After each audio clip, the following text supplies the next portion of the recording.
On today's episode of Phinside The NFL therapy session, we are still reeling from yesterday's loss over on this side. That one stung. We will talk about that with PFF Grades, Next Gen Stats, and a whole lot more. There's a big problem with the Miami Dolphins that's been glaring since Tua returned. Not a lot of people are talking about it, but we'll cover it on today's show. Tough loss. The margin of error is 0 for this team. I mean, let's get into it.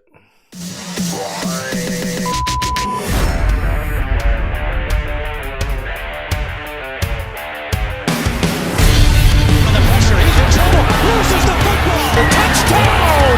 Got it! You have got to be kidding me. Jalen Waddle has a Dolphin touchdown. And he will score! Field on the near side, man open, touchdown!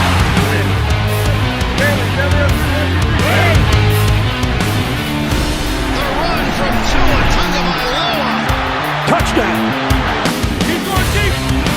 He's got it for the touchdown again. Tagovailoa trying to make up for it. Fires to the end zone. Touchdown!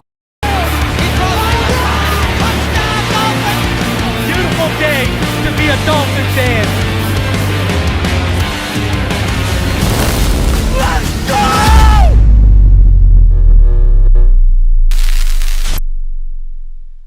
What is good, Fin Nation? What's good? It's your boy Reason.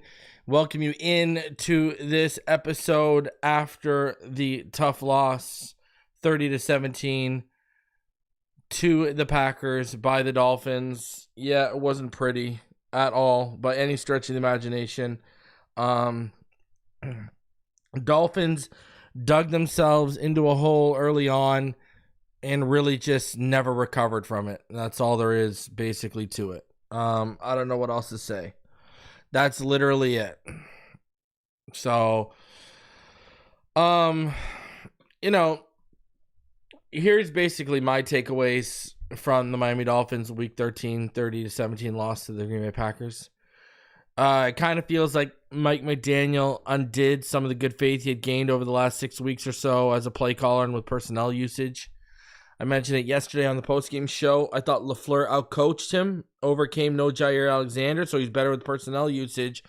While McDaniel continues to see our struggles on short yardage situations, but instead of using Wright, Moser, or Wilson, who he activated, he runs our smallest back through the gaps when the offensive line can't get a push. 4th and goal in the 4th with a chance to make it a one-score game, and Tyreek is nowhere to be seen on the field. Forget the players. It starts with McDaniel being better in prime time and in cold weather. Anyone saying Tua Tagovailoa was the problem, you are delusional. His stats were not, quote, padded or, quote, garbage time stats. He had about 297 yards with over 9 minutes left in the 4th when Miami was threatening to make it a one-score game when he took that sack, when Tyreek wasn't out there and there was no one open and Ingold fell down. Tua had one bad drive, which was in the second quarter where he missed a few open throws, like Hill and such. But guess what? Let's tack on that 7. Tack that 7 on, and guess what? The team still loses 30-24. Tua was very, very good in the second half.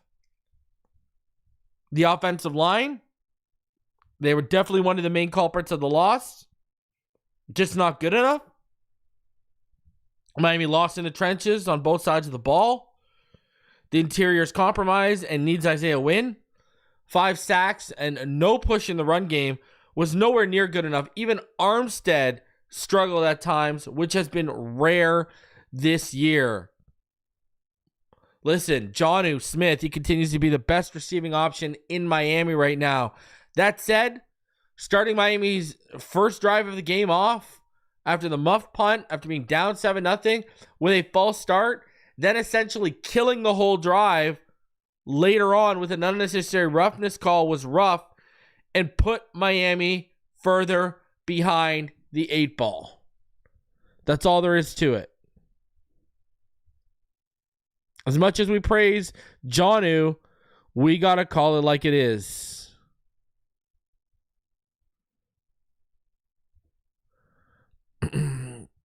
The fact Smythe has been phased out for Julian Hill is laughable. Again, personnel usage we go back to. All right, I don't care what anyone tries to sell me on that one. That's laughable. Rough night for Malik Washington. Rough night for a couple rookies, but Malik started it. Muff punt that leads to points. A drop pass because he couldn't make it through contact. And then a ball that goes right through his hands later on. Very forgettable night. OBJ's hands aren't the only issue. He can't make plays through contact and separate at all right now. Maybe Craycraft deserves those looks. I mean, look at what the play Craycraft got hurt on in the preseason on that touchdown catch. I don't see OBJ making any kind of catch like Craycraft's. Solid game for Reek. Touchdown catch off the tip was top-notch effort and focus. But that hold to negate the 26-yard run from Moser was tough. The run game was damn near non-existent. 39 yards when every team that beat Green Bay this season put up 120-plus yards. This team went from easily putting up 150 a game on the ground to struggling to even get 50. Put win in. I go back to put win in. Achane was still effective as a receiver, though. Weaver's defense isn't taking enough flack, in my opinion. They had let this team down against Arizona in the second meeting with Buffalo and in the first half yesterday. Settled down in the second half, but Green Bay had over 100 yards rushing alone in the first half. Sealer, Calais, and Chop weren't disruptive enough. Love was kept clean and had all day to throw and make decisions. Pressure was damn near non-existent like the run game. Jordan Brooks was good. Dotson wasn't as solid as he was the week before, and I'm not even talking just about the interception. That secondary, they just didn't have a good game. Storm Duck got picked on and cooked a few times. Poyer and Holland weren't that great on the back end, and even Ramsey had a few rough snaps. Hopefully Kohu isn't out too long and Cam Smith continues to go through year one growing pains in year two. But now the problem that's becoming evident with Cam Smith is the kid can't even stay healthy.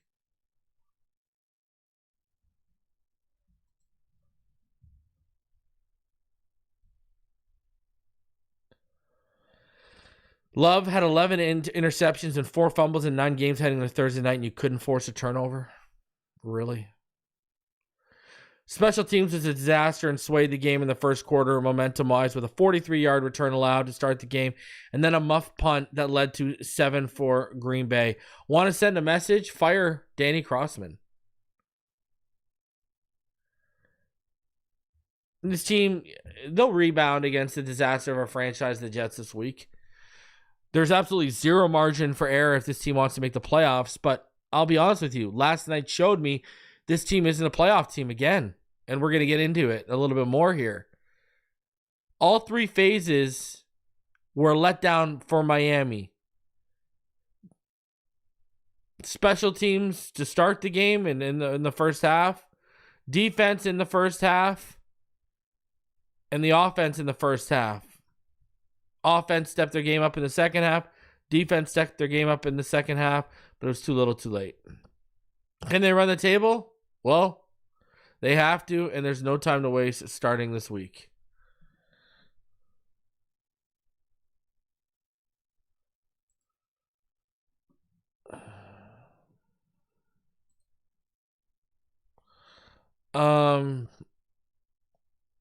It wasn't good, man. It was a flop. Another primetime flop.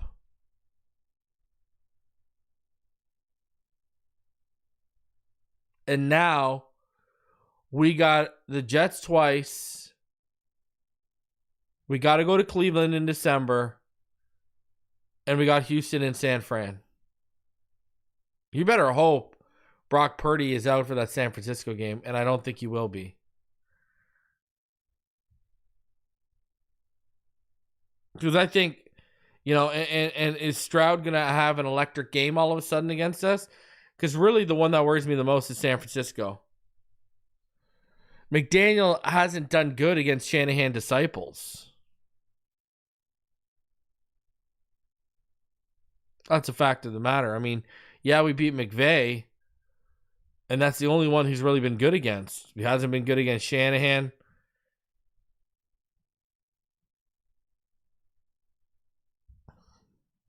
Can't beat LaFleur. I don't think they'll lose 3 more games. At most, I think that they lose 2 more. At most, I think they lose 2 more. This team's either going to finish, in my opinion, 8-9 or 9-7.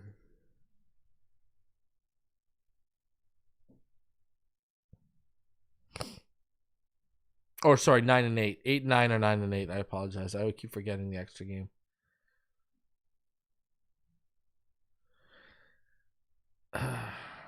Tough. It's tough to be a Dolphins fan. You know, the intro says it's a beautiful day to be a Dolphin fan. Well, not right now.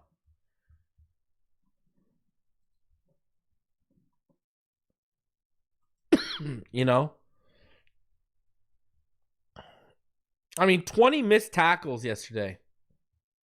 20 missed tackles. And guess what?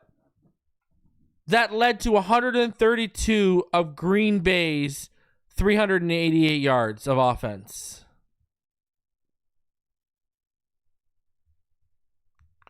The Packers had 174 yards after the catch yesterday. Their most of the season. Jordan Love had 274 passing yards in total. That means Jordan Love only threw for 100 pure passing yards against the Dolphins defense. They allowed 174 of his 274 yards to come after the catch. And people will try to come out here and tell you Tua was the problem and not the defense. You allow 174 yards after the catch. You miss 20 tackles that lead directly to 132 yards.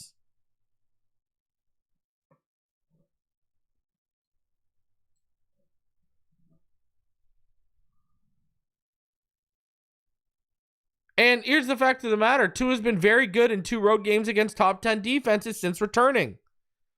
He was good against Buffalo and he was good last night. Problem last night was you got a run game averaging under 3 yards per carry and a defense allowing over 4 or 5 yards a carry.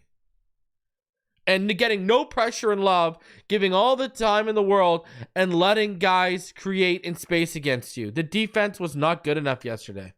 Like, I don't know what the people will say that some of us make excuses for Tua, but they'll totally come up here and ignore the defensive effort. If you thought that defensive effort was good enough to win in Green Bay yesterday, I mean, I got oceanfront beach property in Antarctica to sell you. And again, the whole garbage time stats thing with Tua that they're trying to sell is bullshit. Tua at the start of the 4th quarter had 205 yards and a touchdown. When the Dolphins were threatening to make it a 1-touchdown score game, down 27-11 on the 1-yard line with 4th and goal before he took that sack with 9:33 left, Tua had about 297 yards throughout passing. So we weren't in garbage time yet.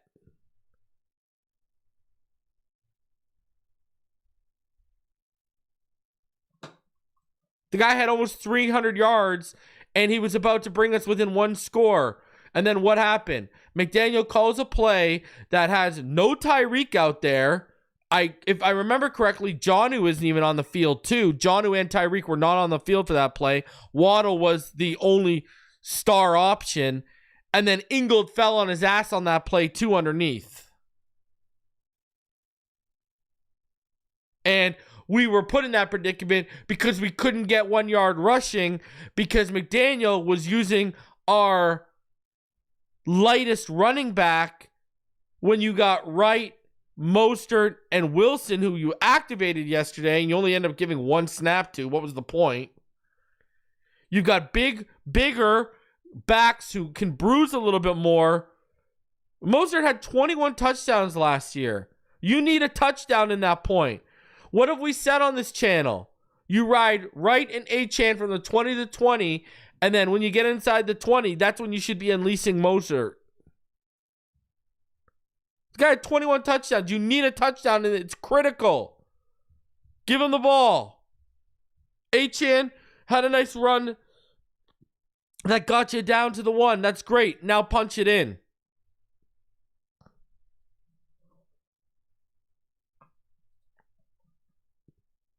Just not good enough. And you want to hear something crazy?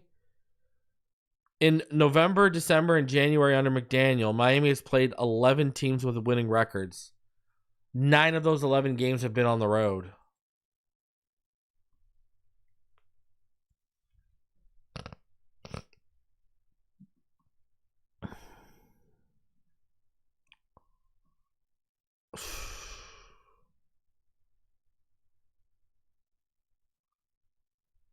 The offense is on the money. What are you expecting? Bro, the defense has Zach Sealer, Calais Campbell, a Chop Robinson who's been a beast the last couple weeks, who you drafted in the first round.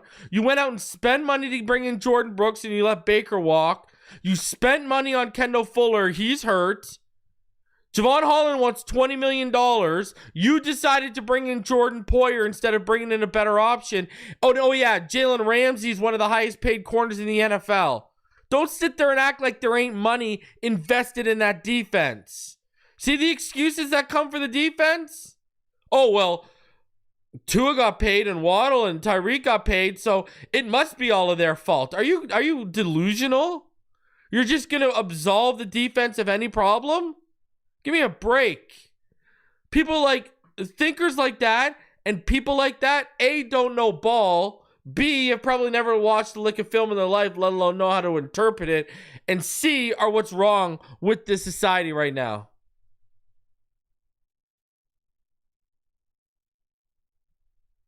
And oh yeah,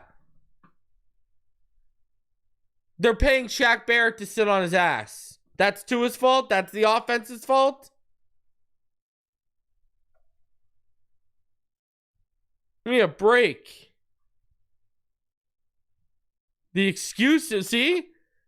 People make excuses for the defense to fit their narratives. But then they'll have the audacity to say people make excuses for Tua.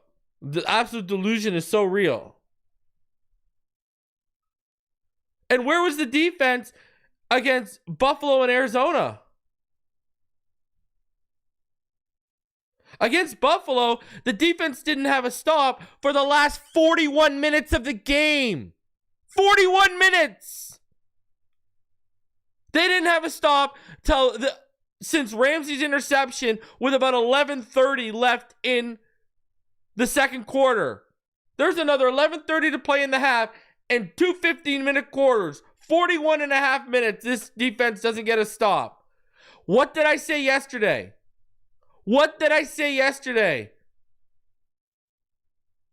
Before the game. The question isn't about whether Tua can show up in a cold weather in a big game. We saw in 2022 a cold weather big game in Buffalo. He showed up. Tyreek Hill, Trent Sherfield dropped touchdowns that would have won the game. Josh Boyer's defense allows a 3rd and 17 to be converted and a touchdown before half. Mike McDaniel isn't good in cold weather or primetime games as a play caller and with personnel usage. We've seen what happened since Tua came back against Arizona and Buffalo. What did I say yesterday? It's going to be whether the defense can show up against a good team.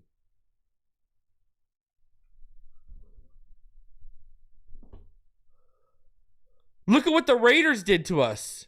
Minshew and Brock Bowers sliced and diced that defense. I was at the game. I saw it live.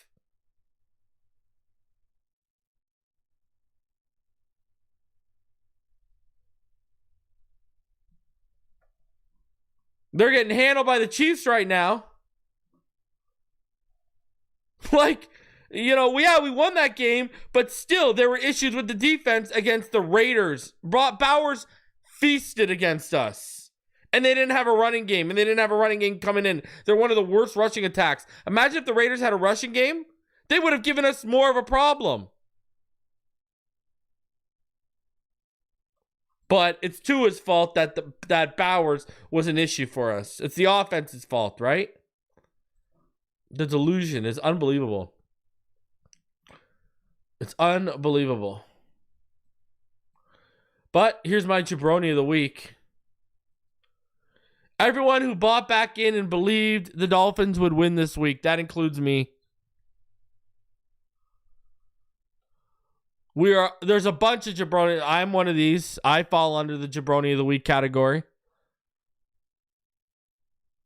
Everyone who bought back in and believed they would win this week, we got to take it on the chin. We were jabronis of the week. I'll tell you right now, I'm not buying back in unless they run the table. I'm not buying in for San Fran. I'm not buying in for Houston. Yeah, sure, they'll beat the Jets twice. Sure, they can beat Cleveland. You win the next 3 games and get to 8-7 and literally control your destiny with the Browns and the Jets left on their schedule, I might consider buying back in. But we need to go on another minimum 3-game winning streak for you even to get a semblance of me believing this team has a shot. Even still, like I said today, they showed me last night they're not a playoff team right now.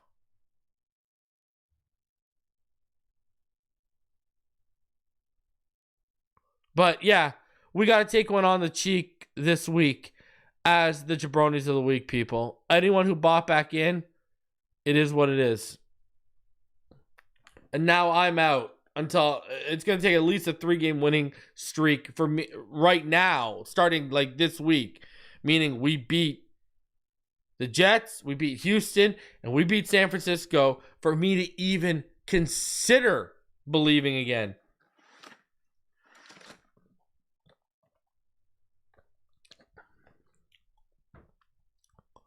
That's just a fact.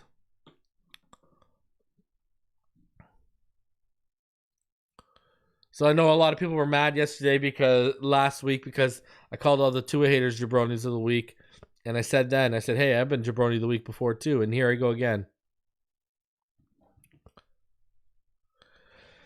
Holland isn't worth 18 to 20 million a year. I agree, but that's where the market is and that's what he wants. And Athletes First has done a great job of keeping his name on the tip of the tongues of everyone in the media when they talk about the best young safeties in the NFL.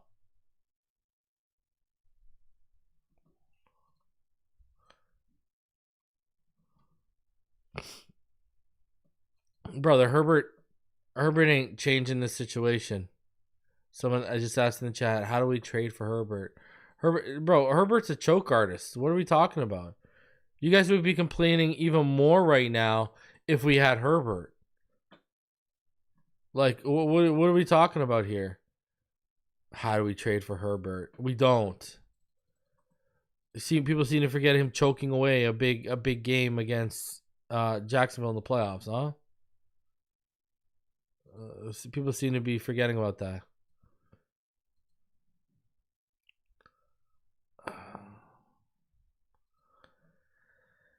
I mean, look at Herbert last game. It was not good. Missing wide open throws that would have been conversions, and they lost.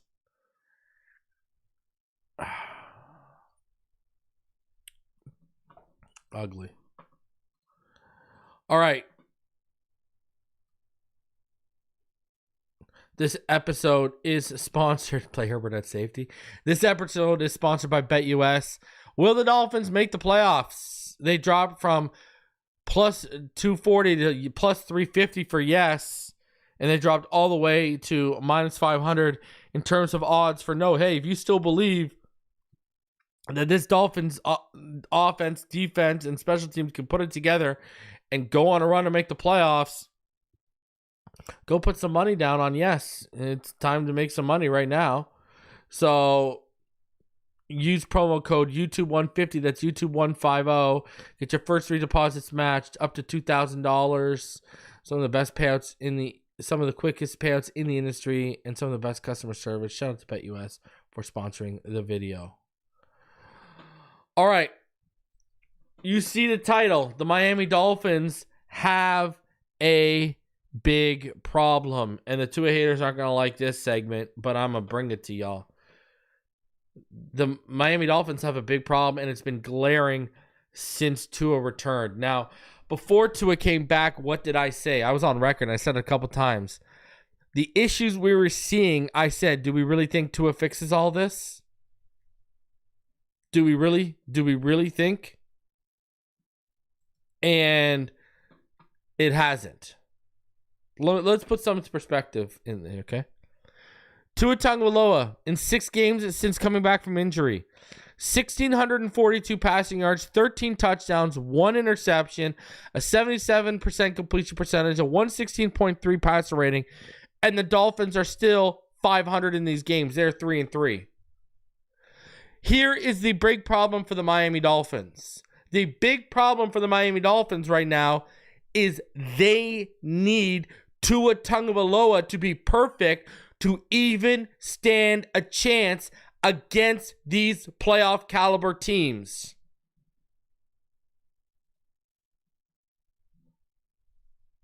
That's the reality of the situation. You want to talk about yesterday? Tua had one bad drive yesterday against the Packers where he missed Hill and Waddle on that same drive in the first half, and Achane, I think, too.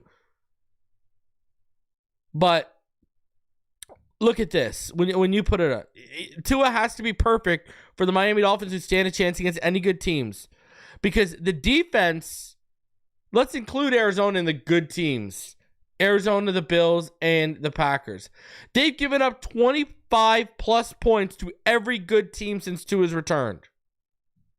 But then you look around the league, and this is the issue. You look around the league. Jared Goff can throw 5 interceptions in a game, and the Detroit Lions find a way to win.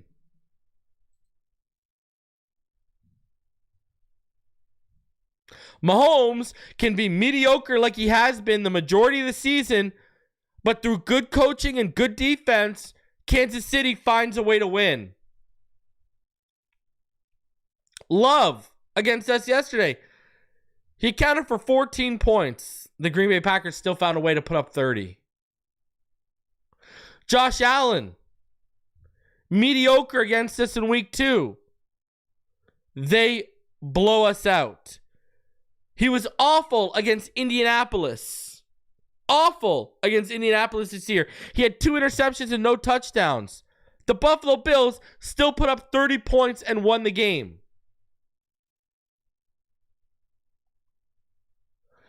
Yet Tua plays really good against Buffalo and Green Bay, and they lose because of poor coaching between play calling and personnel usage, poor trench play on both sides of the ball, and a banged up secondary with a rookie in Storm Duck that got picked on and they got torched. Like, let's look at the level they're losing at right now in big games. Let's take the Buffalo game, for example. Tua's EPA per dropback against Buffalo the second time around this year was 0.62. That was up until that point, that was the 9th highest single game EPA dropback for any quarterback in 2024. The 9th highest. Guess what? Out of those 9 quarterbacks, Tua was the only one to lose a game. All the other 8 who put up the highest EPA of the year to that point won their games. And that's out of, that's the 9th highest EPA per play out of like 293 qualifying quarterbacks up until week 9. You're talking about the 9th highest single game EPA per dropback through the first 9 weeks. And out of those 9 quarterbacks, 2 is the only one to lose. Since Sean McDermott was hired as a head coach in 2017, Buffalo's played about 123 games. Miami posted an offensive EPA in week 9 of plus 15.8. That's the 6th best offensive performance by any team against McDermott up until that point. and they lost.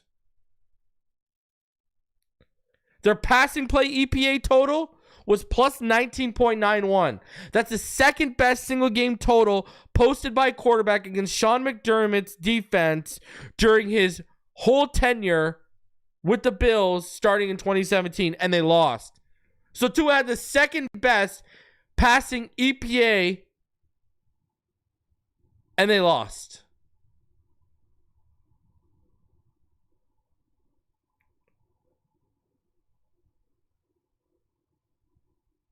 Why? Because the defensive performance was the 22nd worst EPA per play in that game against Buffalo, and special teams was the 7th worst single game performance against any Buffalo team since 2017. So you had the 22nd worst defensive EPA per play performance ever against the Sean McDermott coach Bills team, and then you had the 7th worst special teams EPA against any Buffalo team since 2017 as well. So what does that tell you? Even when Tua's perfect, against one of these playoff caliber teams, look at everything goes to shit around him.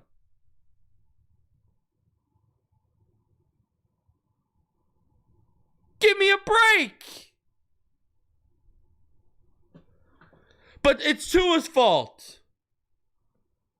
Brother, the analytics do not match that narrative. Second best single game passing play EPA ever against the McDermott Buffalo Bills team. And McDermott's a defensive guy too. But what happens? Their defensive performance from an EPA standpoint, 22nd worst against any McDermott team in Buffalo. Their special teams, 7th worst against any McDermott team in Buffalo since 2017. You see where I'm going with this? We need Tua Tagovailoa to be perfect to have a chance against these teams. But then you have the problem becomes, on top of that, the wheels fall off for other units. What happened yesterday? Offensive line can't get a push, gives up 5 sacks. Even Armstead was struggling. On the other side of the trenches, our defensive trenches can't get any pressure, giving Jordan Love all day. And we're leaky against the run, especially in the first half. They have about over 100 yards in the first half against us.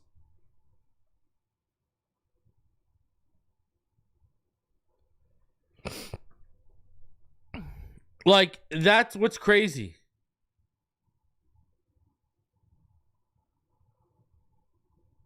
That's the reality of the situation. You had 20 missed tackles yesterday. 20!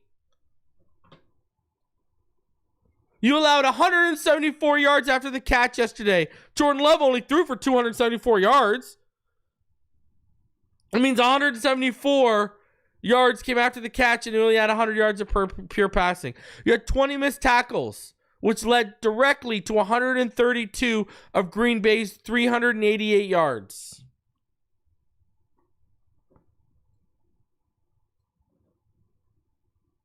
And Tua wasn't feasting on garbage time stats. Like I said, 205 yards and a touchdown at the start of the fourth quarter. He had 297 yards when we were at 4th and goal, and he took that sack on the 1 yard line with 9:33 left, and we were about to make it a 1-score game. You got a defense that's allowing 5 yards per carry and an offense getting 8.8 yards per carry. So Tua either Tua has to be perfect for us to stand a chance, or Tua needs to be perfect and the wheels don't need to fall off for the other units. And we can't get that to happen.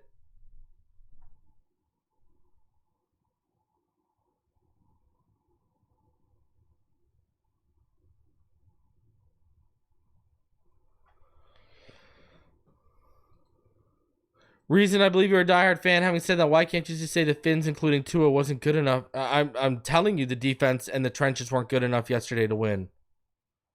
I told you they needed 100 in my preview game. I said they needed 120 plus yards rushing to stand a chance because that's what every team's beat them has done. They didn't do that. But all of you want to single out one person and put the majority of the blame on one person's shoulders. I haven't even got into them taking 10 penalties after weeks of disciplined football, all of a sudden becoming undisciplined. I haven't even got into that.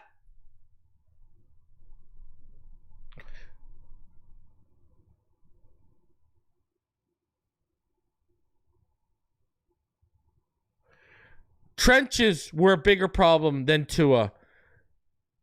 Undisciplined play was a bigger problem than Tua. Poor tackling was a bigger problem than Tua. Inability to stop the run was a bigger problem than Tua. Lack of pressure and no sacks was a bigger problem than Tua.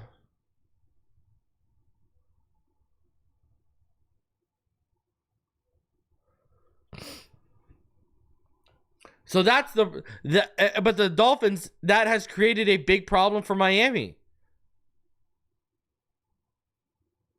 Listen, when your quarterback has to be perfect for you to stand a chance against good teams, you got bigger issues than the quarterback. And this is what we were talking about before Tua came back on this channel. We were saying, do you really think Tua fixes all this? Again, let this sink in. 1,642 passing yards, 13 touchdowns, 1 pick, 77 completion percentage, 116.3 passer rating, and the Dolphins are still 3-3. Why? Because you got a defense that's given up 25 plus points to Arizona, 25 plus points to Buffalo, and then 25 plus points yesterday.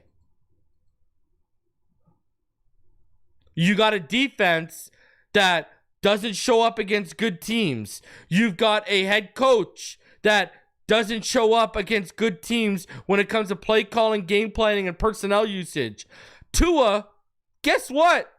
The two best teams we played since this season and since he's returned, the Bills and the Packers, the last two games he played against them, he showed up. And it still wasn't good enough. So yeah, we got bigger problems than the quarterback right now. And anyone trying to tell you Tua's the root problem of this is delusional and doesn't know ball.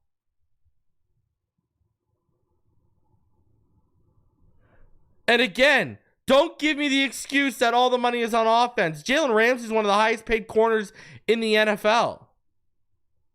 We went out and spent money to bring in Fuller. Javon Holland wants $18 to $20 million a year. We went out and spent money on Jordan Brooks and let Baker walk. We went out and spent money on Anthony Walker. Sealer has had multiple contracts. Chop Robinson was a top 25 draft pick. Don't act like there haven't been investments on the defense. They went out and got one of the hottest young defensive minds and coaches in Anthony Weaver after the Fangio thing didn't work out. They paid Shaq Barrett all of this money, all this prorated money that's still hitting them against the cap, and he retired on them.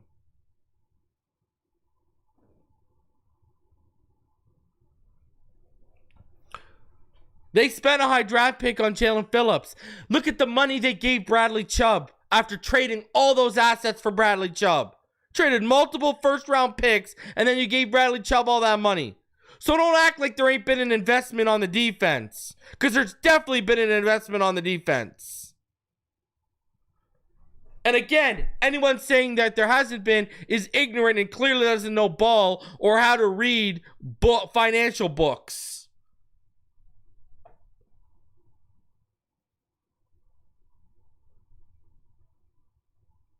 Again,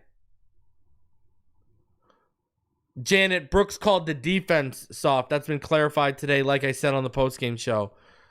Jordan Brooks postgame called the defense soft. You know why?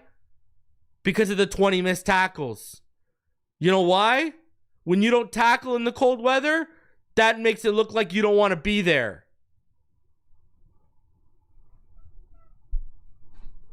That's why. And PFF actually charted them with 23 missed tackles.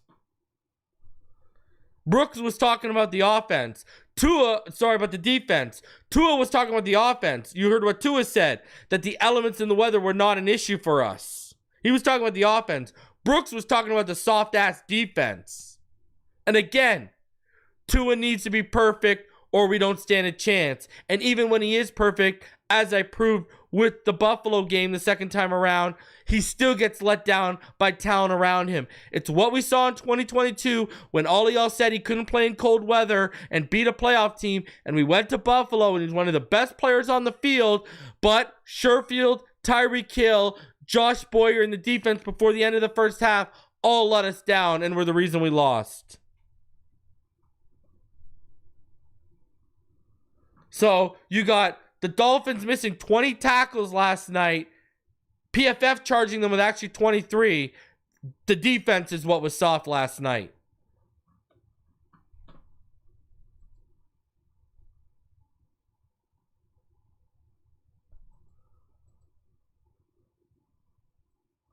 All right, let's keep it moving here. How the Dolphins can still make the playoffs and the stark reality about this roster. 5 takeaways from the Dolphins thoroughly dispiriting a 30-17 loss to the Packers on Thursday night in Green Bay. From a playoff perspective, Miami's margin for error is now gone. The Dolphins hardly looked like a playoff team on Thursday, but there's still a path to the postseason as the Dolphins do a lot of winning and get a lot of help. Snatching a playoff spot from a loaded 8-4 Ravens team seems completely unrealistic. Baltimore holds the 5th seed, but can still overtake Pittsburgh to win the AFC North. But there remain avenues to surpass the Steelers should they lose the AFC North, or the 2 teams that have the final AFC wildcard berths at the moment, the Chargers and Denver. I wouldn't say the dream is dead yet for our team, Tua Tagovailoa said. All scenarios would involve Miami winning at least 4, and more likely all 5 of its remaining games, home to the Jets, at Houston, home to San Fran, at Cleveland, and at the Jets. Denver, if the teams finish tied, Miami would win the tiebreaker because it would be guaranteed to have a superior conference record.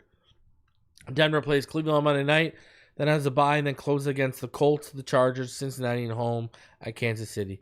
So if the Dolphins win out and the Broncos lose, hypothetically at the Chargers in either Cincy or KC, Miami would make the playoffs ahead of Denver, provided Indianapolis loses one of its final 5 games and doesn't overtake Houston to win the AFC South. The Colts, like the Dolphins, also have 7 losses and own the tiebreaker with Miami by virtue of their victory against the Dolphins. Indianapolis has a relatively easy schedule to close the season. New England, Denver, Tennessee, the Giants, and Jacksonville. But expecting the Colts to win out seems improbable. If the Dolphins win out, they would own a tiebreaker over the Bengals, who have 7 losses but a worse conference record. Chargers overtaking Los Angeles seems less likely than beating out Denver, probably because the Chargers have 1 fewer loss than the Broncos, and probably because Miami isn't guaranteed of winning a tiebreaker with Los Angeles. Miami would win a tiebreaker with Chargers, depending on which games the Chargers lose. The Chargers play at Atlanta, Kansas City, home to Tampa, home to Denver, at New England, and then Vegas. Pittsburgh.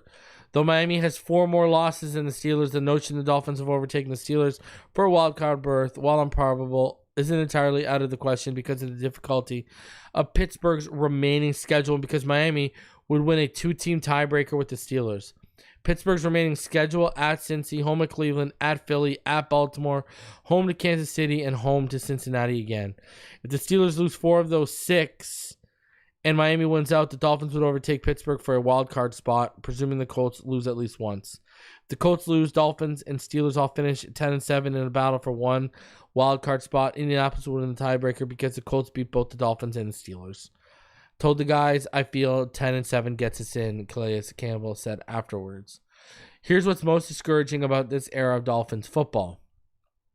Not only can't they beat good teams, but more often than not, the scores aren't especially close. Last season, the Dolphins were outscored by 110 points against playoff teams. Only Washington had a worse disparity last season. Miami went 1-6 against playoff teams, beating only Dallas at home on a last-second field goal. This season, the Dolphins are 0-4 against teams currently in playoff positions and have been outscored by 58 points in those games, including 2 losses to the Bills. What's more, the Dolphins in the Mike McDaniel era are 1-15 in the last 16 games against teams with winning records. The Dolphins' schedule ended up much easier than expected because the Jets, Jaguars, Browns, and 49ers are worse than expected. To accomplish so little with such a forgiving schedule is inexcusable for a team built to win now. The criticism that the Dolphins, A, are a soft team, and B, can't win in frigid conditions keep being validated. The Dolphins now have lost 11 consecutive games with the temperatures below 40. They're 0-6 with Tagovailoa quarterback in those games. It was 27 at kickoff on Thursday.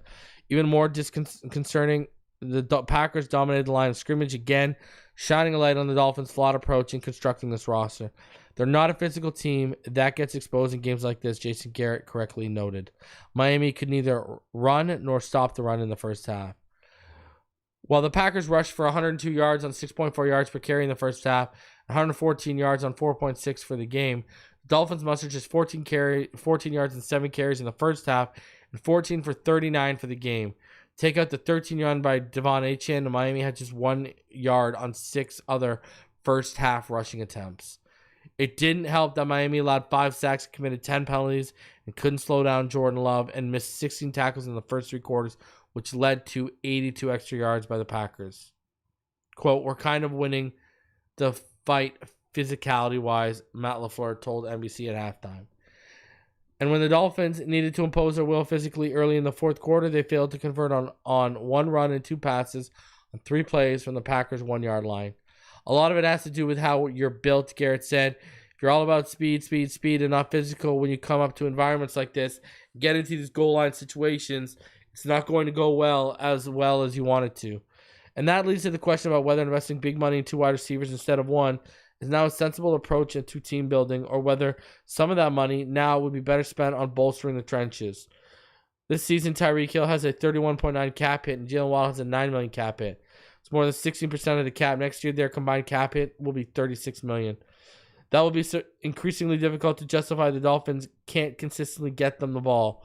Hill had just 3 first-half targets, went to the first half with 3 yards on 1 catch, and finished with 6 catches for 83 yards. Waddle had 1 first-half target for 16 yards and finished with 4 catches for 53 yards. Hill entered the night 33rd in the league in receiving yards with 571, while Waddle was 36 at 548. Ideally, you would like to have Hill and Waddle and have the cap resources to upgrade the interior of both lines, but that's very, very difficult when you also have a quarterback, cornerback, and edge rusher, all with big cap hits. It also hurts when your cheap recent top draft picks are of little to no help.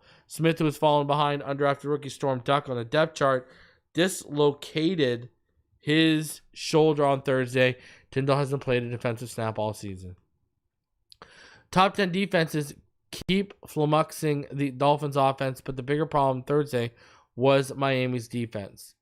Playing without 4 starters, the Dolphins could not stop the Packers' running game nor Love. Green Bay produced 388 yards on 7.3 yards per play. Offensively, the Dolphins are now 0-3 against teams ranked in the top 10 in scoring defense this season. With 2 losses to Buffalo and 1 to Green Bay last year, Miami was 2-5 against top 10 scoring defense. That's 2-8 in games against top 10 defense the past few years. Tagovailoa wasn't the problem Thursday. He closed 37 for 46 for 365 and a 114.2 passer rating. In fact, Tagovailoa has been very good in 4 of the 10 games, a 98.1 rating in the win against Dallas last year, a 103 rating against Vegas last year, and a 124.9 rating in the loss to Buffalo on November 3rd. He was subpar in the Week 18 Buffalo game last year, the Chiefs playoff game loss in January, and the Buffalo Week 2 game before he was concussed. Since returning from concussion, Tagovailoa's play in Buffalo and Green Bay has been very encouraging. The tepid run game, porous run defense, proclivity for penalties, and special teams breakdowns were the primary reason for Thursday's loss, not Tagovailoa. So there you go. Even Barry Jackson telling y'all what the deal is. The Dolphins apparently still aren't ready for prime time. In the McDaniel era, they're now 3-9 in prime time, including 3-8 with Tagovailoa behind center. They've been outscored by 61 points in those 12 games. The only wins is 16-10 against Pittsburgh on Sunday night in 2022, 24-17 in New England in 2023, and the 23-15 win at the Rams on Monday Night Football earlier this month. The offense has come up short in several of those 12 games, but defense has been the bigger problem, allowing 27 or more points in 7 of those 12 games. This year, they permitted 31 points in September primetime losses to Buffalo and Tennessee before yielding 30 on Thursday. I mean, I said it before the game yesterday. I'm not worried about whether Tua will show up. I was worried about whether the defense would show up. Like, you're going to need help. As I watch this team, I noticed the major difference between us and a playoff team is a competent O-line. We have clowns out here talking about Tua like he's a problem. Chris Greer needs to be fired. This is his O-line. I've said this. When we were heading into this season and this offense was in the state it was in, I said, name me the last team that went to the Super Bowl or the AFC Championship and won it with a bad offensive line. And you can't use KC because their offensive line got injured as the playoffs went on. They were good enough when they entered the playoffs. The thing is by the time they got to the Super Bowl, that's when it was an issue.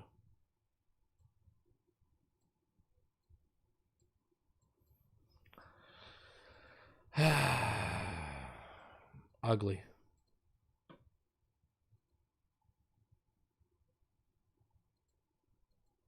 Defense just was not good enough, man.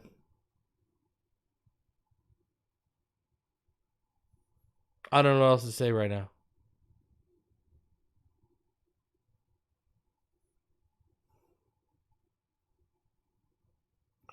All right. And you got Patrick Morris only playing special teams when the player looks like a disaster. Okay. All right. Tell me what sense that makes. So let's get into the PFF grades.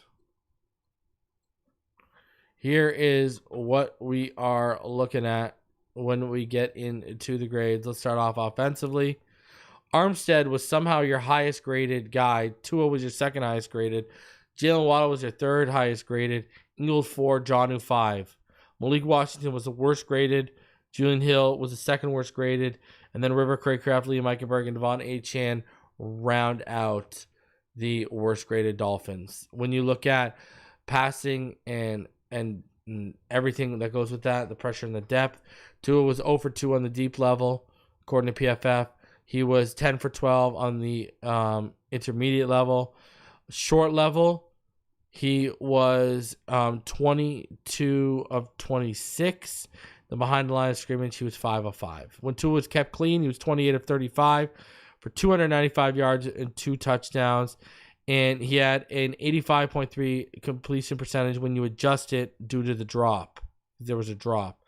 His yards per attempt was 8.4, and his average depth of target was 7.9. When Tua was under pressure, he was 9 of 11 for an 81.8 completion percentage, 70 yards, 6.4 yards per attempt. Average depth of target, though, dropped to 3.3. And his NFL passing rating when he was kept clean was 120.8. When he was under pressure, it was about 93.2. His time to throw when he was kept clean was 2.09. When he was under pressure, it was about 2.86. Blocking. The Dolphins, they allowed 16 pressures. Kendall Lamb allowed 4, Eichenberg 3, Achane 2, Robert Jones 2, Armstead, they only charged him with 2. Patrick Paul was charged with 1 sack and 1 pressure. Aaron Brewer was charged with 2 pressures as well. So even the pressure numbers are going up. This was a team that was only allowing 6 or 8 pressures a game. Now they allowed 16. Defensively, oh boy. Your top graded guys, Calais Campbell was 79.3. Zach Sealer was a 75. Jordan Brooks was a 68.2. Sean Hand, 67.9. Then Duke Riley with 3 plays was a 63.7. Your worst graded guys, Elijah Campbell, Storm Duck, Cam Smith, Chop Robinson, and Neil Farrell. And then Javon Holland round out your bottom 6. Let's go to the missed tackles. So they got him charged with 23. They got 3 missed tackles by Dotson, 3 missed tackles by Elijah Campbell, and Campbell was only out there for 9 snaps. Jalen Ramsey had 3, Chop had 2, Storm Duck had 2, Benito had 2. Poyer had 2. Campbell had 2. Sealer, Brooks, Bell, and Ogba all had 1. Look at Elijah Campbell missed on 100% of his attempts. Chop Robinson missed on 100% of his attempts. Jalen Ramsey missed on 60%. Dodson still missed on a little over a fifth of his attempts. Benito Jones, 2/3 of his attempts. Storm Duck, 1/3 of his attempts missed. Calais Campbell, half of his attempts missed. Wow. I mean, and you look at this. Storm Duck allowed a 158.3 NFL passer rating when targeted. Jordan Brooks, 158.3. Cam Smith, 118.8. Jalen Ramsey, same, 118.8. Javon Holland, 79.2. Ugly. And when you break down the coverage even further and you get into the matchups, Storm Duck was targeted 5 times, allowed 5 receptions for 71 yards, 3 first downs, and a touchdown. He allowed 20 yards after the catch. Tyrell Dodson targeted 4 times, allowed 36 yards, and a first down. Sierra Neal targeted 3 times, allowed 0 receptions, had 1 drop by Jaden Reed, but 2 pass breakups on Reed and Watson. Quinn Bell targeted 3 times, allowed 3 receptions for 29 yards and 2 first downs. Jordan Brooks targeted 3 times, allowed 3 receptions for 57 yards, 2 first downs, and a touchdown. Jalen Ramsey targeted twice, allowed 2 receptions for 26 yards and a first down. Javon Holland targeted twice, allowed 1 reception for 17 yards and a first down. Cam Smith targeted twice, allowed 2 receptions for 29 yards and a first down. Kader Coe, who targeted once, allowed 0 receptions. Chop Robinson was targeted against Tucker Kraft, allowed the reception for 9 yards. So those are your PFF grades and your coverage matchups when you break it all down. Not pretty. Not pretty in the slightest. When you get into the next-gen passing charts, Jordan Love didn't do anything spectacular. Only had 2 completions beyond 20 yards. 2 for 4. A lot of the stuff was underneath. I mean, he had 1 touchdown at the line of scrimmage and 1 touchdown about 4 yards beyond the line of scrimmage. It's not like he was pushing the ball. But, again, what happened? You got 8 up after the catch, right? You allowed 174 yards after the catch last night. Missed tackles led to directly 132 of Green Bay's 388 yards. Helps when you can't tackle and you're allowing tons of yards after the catch. Here was Tua. Again, similar, taking what the defense gives him. 1 touchdown behind the line of scrimmage. The other one just about 9 yards beyond the line of scrimmage. Completion percentage over expected was plus 1.8. Really attacked the middle of the field yesterday. Really attacked it. Really attacked it pretty hard. Right? So, you know. Tough loss, man. Such a tough loss.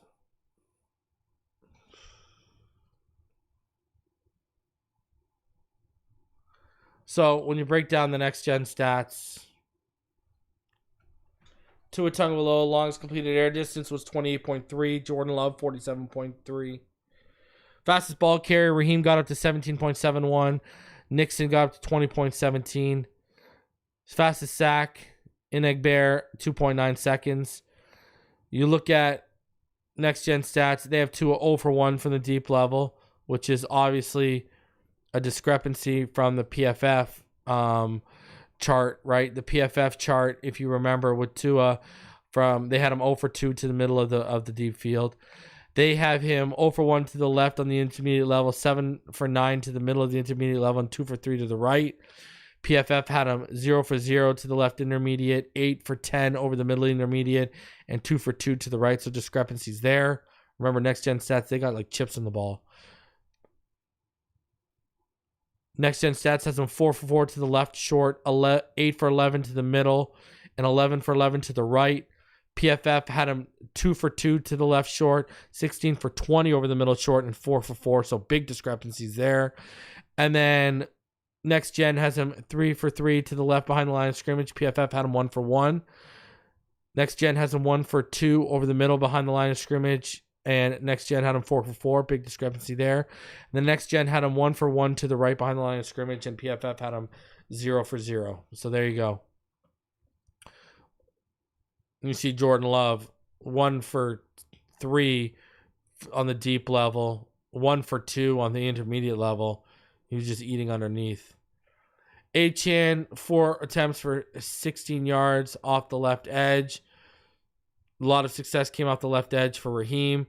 And what have I said? Bring Isaiah Wynn back, and you probably got a dominant left edge, but here we are. Josh Jacobs, he found 8 attempts for 27 yards and a touchdown by running inside to the left. Brooks found success running inside. Emmanuel Wilson found success running inside against us as well. You look at receiving, the league average of separation is about 2.97 yards. Malik Washington was at 3.95. Jonnu was at 4 yards. Tyreek Hill was at 3.3. Waddle at 4.8. They all cleared it. And then there's Beckham again under the league average at 1.98. Jaden Reed, he was just under league average at 2.86. Kraft was well over it at 5.62. Christian Watson was just under it at 2.85. And Davion Wicks was just under it at 2.56. Defensive pass rush, only the second or third time this season Chop hasn't led in terms of average separation of the QB. League average about 4.57 yards. Benito was 4.87. Sealer was 4.95. Ogba was 4.97. Campbell was 4.98. Then you look on the flip side, Gary was 4 yards, well under it. Clark was under it at 4.1. Wyatt was under it at 4.37. And then Inagbear was over it at 5.53. So there are your Next Gen stats for week 13 and the loss. Tough, man. Tough. We you know, can't run the ball, can't get pressure, can't get push in the offensive line. Bad personnel usage by the head coach, bad play calling by the head coach, a leaky run defense. A secondary that's beat up, but even the guys who aren't are giving up big plays. Dotson didn't have a good game yesterday. You know, just not good. Just not good. And Tyreek Hill has yet to take over a game.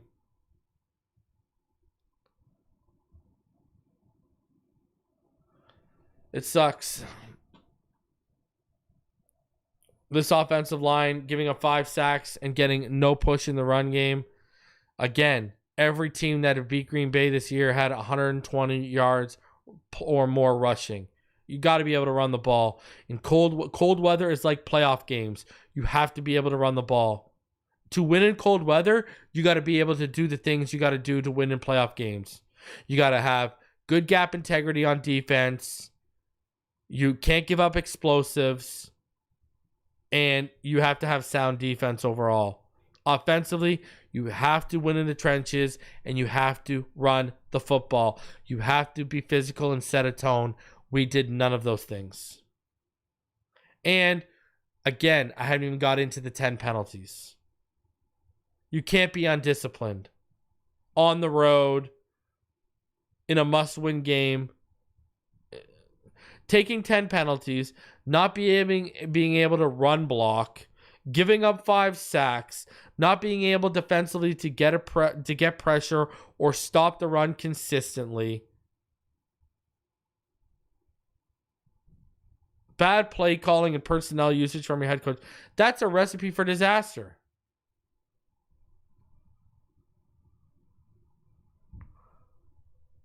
End of story. It's a recipe for disaster. You cannot expect to win with all the self-inflicted wounds we had yesterday. You just can't. And Like I said earlier, the biggest problem this team has is Tua has to be perfect to stand a chance to win against a playoff team. But even when he is damn near perfect, like he was against Buffalo the second time around, this defense, you have, when we played Buffalo and that defense, you have our own defense has the 22nd worst performance from an EPA standpoint against a Buffalo offense since McDermott took over, and we have the 7th worst special teams performance from an EPA perspective since McDermott took over. Again, people around Tua letting him down even when he's really good against these good teams. You can't have that. We have yet to see all 3 phases click at the same time. And that's an issue.